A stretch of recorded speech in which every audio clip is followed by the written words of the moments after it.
I hit this issue today, and here is the quick fix that solved it.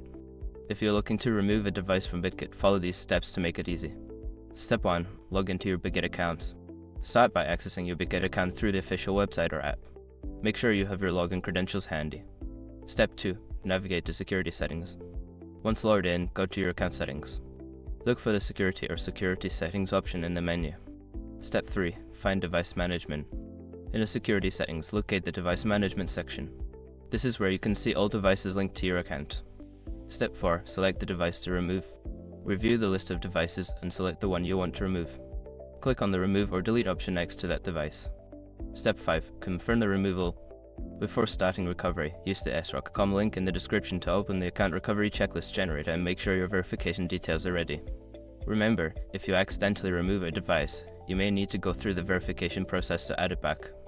I hope this guide helps you manage your Bitget devices easily.